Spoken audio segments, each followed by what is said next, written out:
In today's video, in my Investing for Dummies series, I will cover the basics that you need to know about stocks.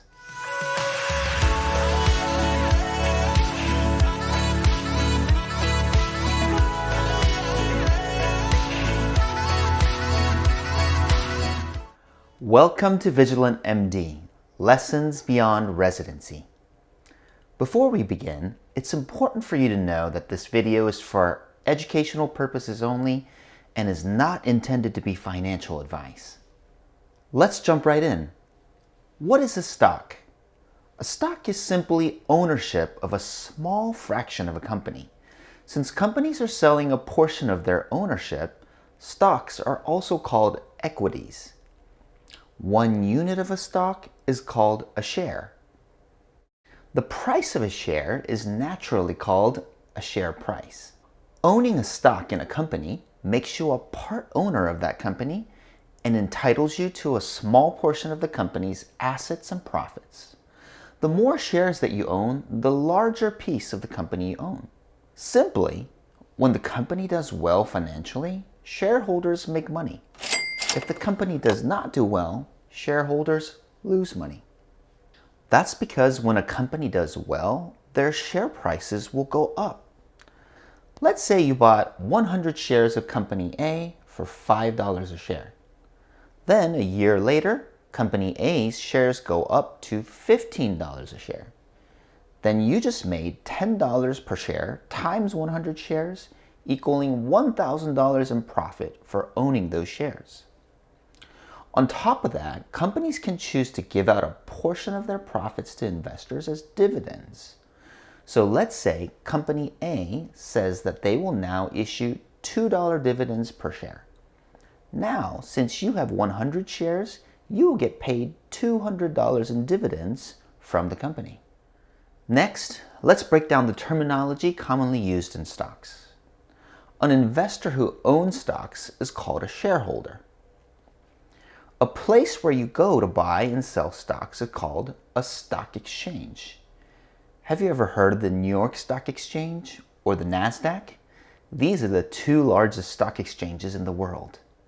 A person who connects a buyer and seller of stocks is called a stockbroker. After the transaction is made, this person would then take a portion of that transaction as a fee or a commission. These days, most of what a stockbroker used to do as a physical person is done on the internet, and the term online brokers is used to describe online websites that help you buy and sell stocks. Examples of some online brokers are Fidelity, TD Ameritrade, Charles Schwab, E-Trade, and some newcomers such as Robinhood. An investment account where you can buy investment assets like stocks and bonds is called a brokerage account. You can open a brokerage account, usually for free, at any of the online brokers' websites that I mentioned before. Why do companies issue stocks? Companies issue stocks to raise money or capital to grow and operate their business. Do all companies issue stocks? The answer is no. So private companies are owned by just a few members, like the company's founders and private investors, and do not sell stocks to the general public. An example of a large private company would be Elon Musk's SpaceX. When a private company is ready to issue stock to the general public to raise money, they will do so through an initial public offering or an IPO. After the IPO, the company's shares can be freely traded on an exchange, and they will become known as a public company. An example of a public company is Elon Musk's Tesla. How do you categorize stocks? One way that stocks can be categorized is into growth or value stocks. Growth stocks are companies that are trying to expand and grow rapidly. They are using every dollar invested to grow their business and products. While they have a higher potential to grow substantially in value, they have a higher risk of failure as well. Growth stocks typically won't pay dividends to investors because the profits are going to be reused to grow the company. The other side of that are value stocks. Value stocks are from more established companies. These companies may still be growing, but they are already somewhat settled and they don't have room to grow as rapidly as they did before. When they make profits, rather than spending all that cash to grow, they will pay dividends to their investors. Another way that stocks can be categorized is according to their market capitalization. Market capitalization is the total value of a company's issued shares. So if you take the total number of issued shares multiplied by the value of each share, that will equal the company's market capitalization. Small capitalization or small cap companies have a market cap of $300 million to $2 billion. Mid-cap companies have a market cap of $2 billion to $10 billion. And finally, large cap companies have a market cap of $10 billion or more.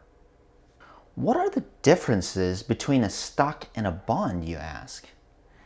As I mentioned before, stockholders are entitled to a portion of the ownership of the company and its profits.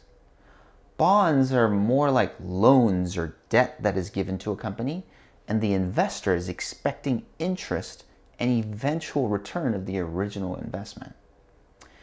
Now, an interesting distinction that you should know is when a company goes bankrupt, bondholders are actually paid with the company's assets first, and the stockholders are often left with little to nothing.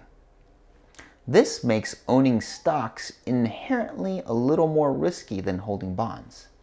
If you think about it, it is easy to see why investing all of your money in one company's stock is very risky.